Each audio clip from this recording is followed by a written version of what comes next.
And now the shipping forecast issued by the Met Office at 05:05 on Thursday, the 5th of February 2004. There are warnings of gales in Forties, Dogger, Fisher, German Bight and Fair Isle. The area forecast for the next 24 hours. Hey lads, what are you doing? Don't go in there! Tide's coming in! Irish Sea.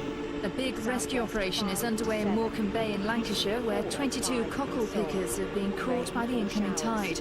They're up to their necks or waists in the freezing cold water. It's believed they're all Chinese. There's a Chinese boy in Morecambe Bay.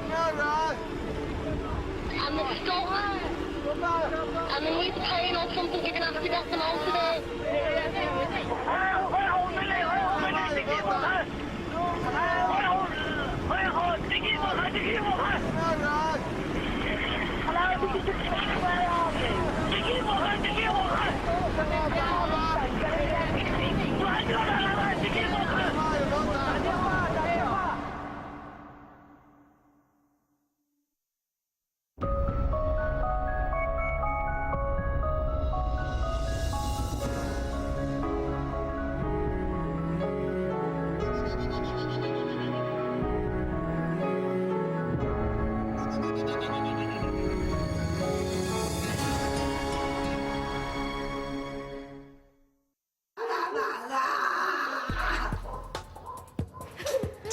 Three people drowned. These were people with wives, with husbands, with children, that there were orphans now in China. Illegal immigrants living and working in appalling conditions. In reality, it's not what they were told. They could be paid anything, and they can't argue with the boss. They just have to take whatever they can lay their hands on. Living in fear of the gangsters who had smuggled them into the UK. You don't want to be talking about what these people do, because they run huge multi-million-pound criminal businesses, and life is worth nothing to them. The deaths of 23 Chinese cockle pickers here on Morecambe Sands shocked Britain. Not only did it shine a light on the hidden world of human trafficking, it also exposed the appalling conditions suffered by those scratching a living to put food on our plates. The case would spark a government investigation into people smuggling rackets, but in the hours immediately after the tragedy, Lancashire police faced more urgent questions. Just who were the people who had drowned, and who had sent them to their deaths?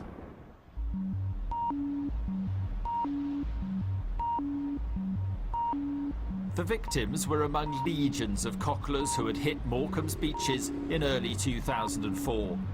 The Irish Sea had provided a bumper harvest of shellfish, and buyers were queuing up in Britain and on the continent. Big demand meant the potential for big profits, but if seafood suppliers were to meet that demand, they needed cockle pickers who could work around the clock. If you'd said to me before it all started that you could make money out of these little shellfish on the beach, I wouldn't have believed you. But when you see what draws that number of people to a beach, and you see people walking about with large wads of cash being doled out from buyers with even bigger piles of cash, it's quite an eye-opener. Among the most willing workers were the Chinese. Gangs of up to 70 of them had first appeared on Morecambe's beaches a year earlier. They worked late into the night and in the harshest conditions. It was both backbreaking and dangerous. Many of the cockle beds were miles from the shoreline. To reach them, cocklers had to negotiate treacherous ground. Large expanses of quicksand could easily suck up a vehicle completely. Even tractors and transits have been known to become totally submerged. Then there were the water channels to deal with. To the untrained eye, the sands may appear flat, but the deep channels between the cockle beds and the shore can fill rapidly. All estuaries are dangerous, but Morecambe Bay is, I would think, more dangerous than most, because it's such a vast expanse. The tide comes in as fast as a horse can gallop on the high tides, and changing the whole situation of the river. You cannot come out here and say, well, I know the way. People have been with me, you know, they come year after year, but they cannot say that, because every time you come out here, it's different.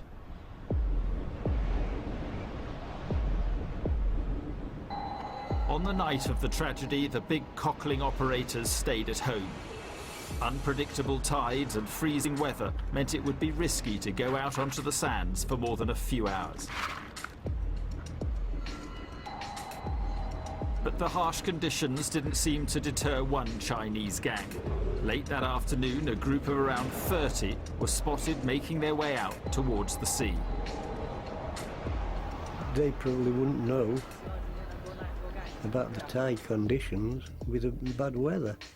They might have had a tide table and been able to read it, but the tide should have been probably coming back at 9 o'clock, and it was probably coming back at about 7:30, and that's what the problem was. Anybody who was out on a night like that were desperation measures going out, I think. Local fisherman Trevor Fleming was the last person to have contact with the cocklers. He spotted them at about 6 p.m. as he was packing up and heading back to shore. Experience told him they were heading for danger. Hey lads, what are you doing? Don't go in there! Tide's coming in! Don't do it! Don't go cockling! Tide's coming in!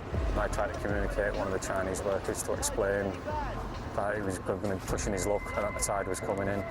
He just put his rake on his shoulder, smiled at me and walked off into the dark that night. I run through to the farm that I operate from and said, I think if any time that there's going to be an accident, I think it's possibly going to be tonight. They're still walking out there, and I don't think they're going to be able to walk back in time.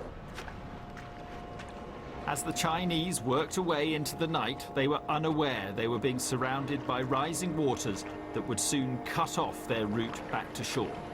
It crept up behind them, and then it came up the other one, secondary. So they knew nothing that night. You can't hear out there the tide when there's a wind blowing.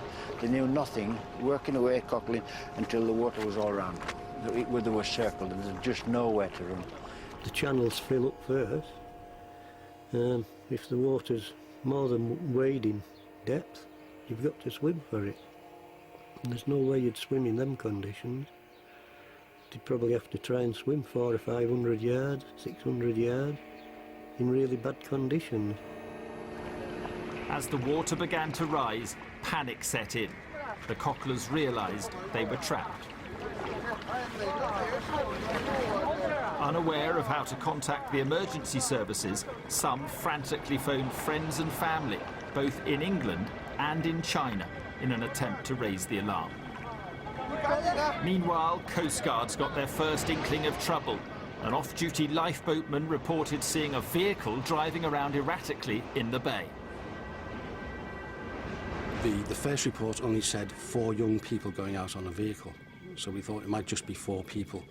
We didn't know if they'd actually stopped and turned round, but the lifeboatman said he couldn't see their lights anymore, the lights of the vehicle.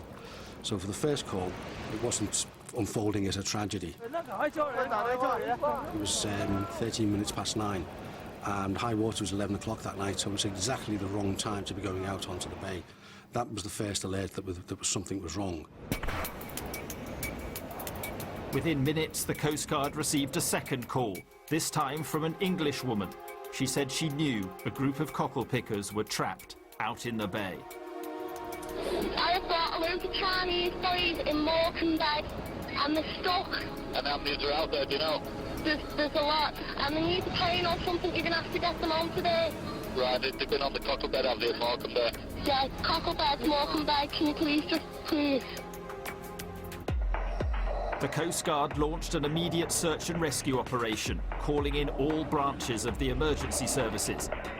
But even with 3 helicopters, heat-seeking cameras, a lifeboat and a hovercraft, the rescuers knew the chances of finding anyone alive were slim. Freezing waters meant that anyone who tried to swim to safety would be dead within minutes. Conditions were so bad that night that the rescuers were even risking their own lives during the search.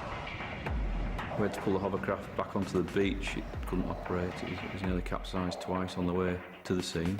So we struggled with the hovercraft, and the boat, the lads on the boat said it was like being in a washing machine. It was very bad. It can be very, very difficult searching for people in the water. At night time, you're looking for a dark head, because the head will be wet in the dark sea at night, and it's very, very difficult unless they have some aids to finding them. It's almost impossible. Out in the bay, most of the cocklers were now in the water, still frantically trying to summon help.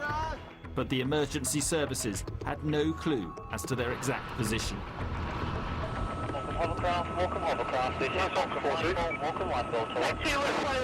At 9:30, they did manage to make contact with one of the trapped cocklers, but all they could make out was a drowning man's last desperate pleas for help.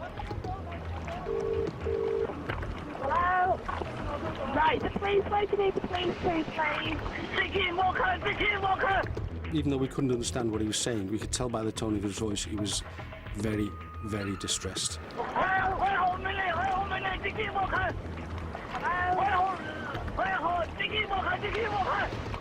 And it was awful in the ops room at that time. You could tell a tragedy was unfolding by then. Hello? Vicky Walker! If you can put yourself in their position at that night when they're cut off, it's a pitch black night, pitch black sea all around you. Morecambe Bay is vast, but there are towns all the way around. So you'll see lights in almost every direction that you look, and then if you do turn the wrong way, you've got miles and miles of sea to cross and you will not make it.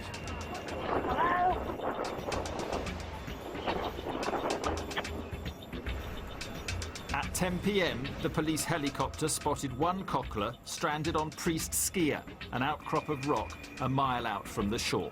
We have a visual with one person only at this stage. An RNLI hovercraft raced to the scene, and 2 lifeboatmen later got the survivor safely on board.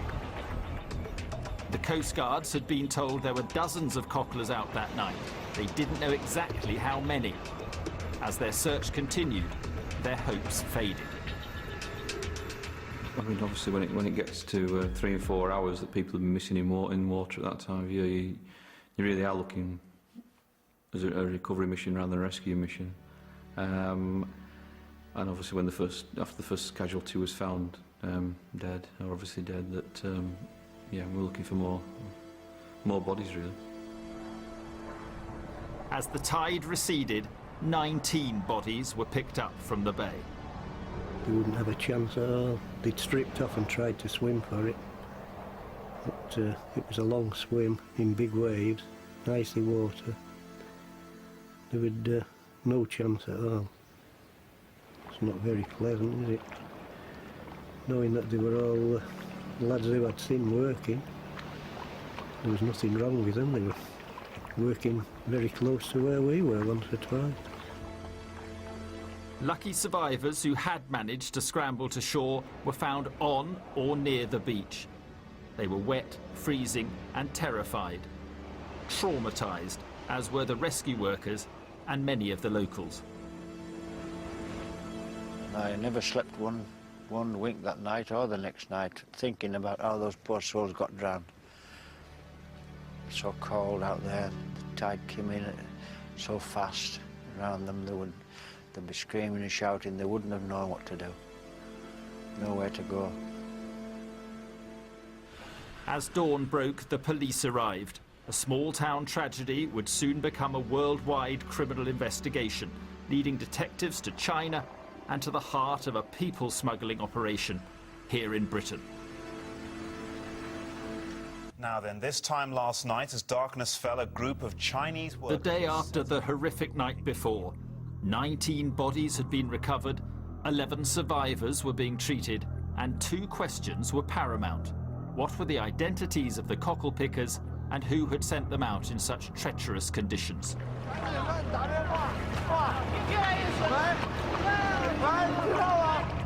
Within hours, detectives had declared it a manslaughter inquiry.